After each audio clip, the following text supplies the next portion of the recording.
In popular media, the shrunken head typically serves as a haunted house prop, a visual shorthand intended to signal the presence of savage headhunters. Most Westerners encounter these objects in museums, sitting under glass domes in Victorian cabinets of curiosities as a morbid novelty alongside exotic artifacts. These objects originate with the Shuar and other related Jivaroan peoples of the Amazon rainforest, spanning across modern-day Ecuador and northern Peru. For over a century, explorers labeled these heads as mere war trophies. That assumption masks a highly sophisticated metaphysical system, where the head functions as something much more complex than a prize. In the Shuar cosmological worldview, the physical and spiritual realms are in constant, tangible contact. Actions taken in the material world trigger immediate reactions in the spirit world. When a warrior kills an enemy in battle, the conflict continues after death. The slain soul transforms into an aggressive, demonic spirit known as a musak. This diagram illustrates the transformation of a defeated node into a hostile energy force. It relentlessly targets the victorious warrior and their extended family for lethal retribution. To neutralize this threat, the Shuar utilize a metaphysical prison, the Tzantsa. This vessel is engineered specifically to trap and contain the musak. The construction of this prison begins with a physical extraction. The maker makes a long, vertical incision down the back of the enemy's neck to peel the skin and hair away from the skull, which is then discarded. The empty skin is submerged for 15 to 20 minutes in a pot of boiling water steeped with tannin-rich leaves, like the chinchipi plant. This sterilization stops the flesh from rotting and serves as the first ritual barrier of containment around the hostile entity. During the shrinking process, the maker drops small, glowing hot stones into the dark neck cavity. These stones are constantly agitated to burn away any remaining flesh and fat attached to the inside of the skin. Once the stones are removed, hot sand is poured inside to iron out the finer details. This continuous application of heat reduces the head to the size of a human fist.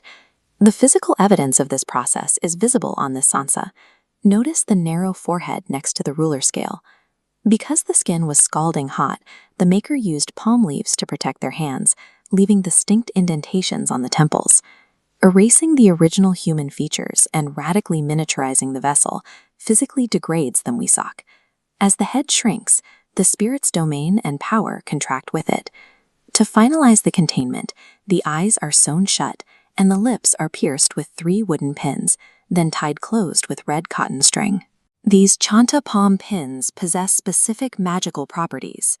Driving them through the lips paralyzes the musak's ability to issue curses. The process culminates in a days-long feast where the Tzantsa is ceremonially washed, permanently subjugating the spirit and keeping it at bay. The secure ritual transforms the musak from a lethal threat into an enslaved, protective ally, one bound to provide the community with agricultural wealth and social harmony.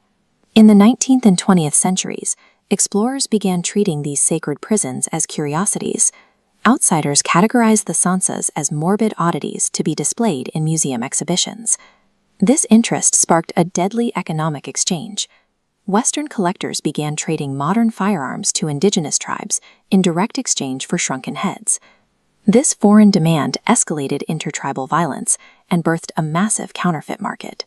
Traders manufactured fake tsantsas out of monkey skins and the unclaimed dead from local hospitals to satisfy the Western market. Today, the practice of creating tsantsas is illegal and long abandoned. Modern Shuar communities focus on defending territorial rights and preserving their cultural identity. The Tzantsa is a masterpiece of indigenous craft. This foreign demand escalated intertribal violence and birthed a massive counterfeit market. Traders manufactured fake tsantsas out of monkey skins and the unclaimed dead from local hospitals to satisfy the Western market. Today, the practice of creating tsantsas is illegal. Modern Shuar communities focus on defending territorial rights and preserving their cultural identity.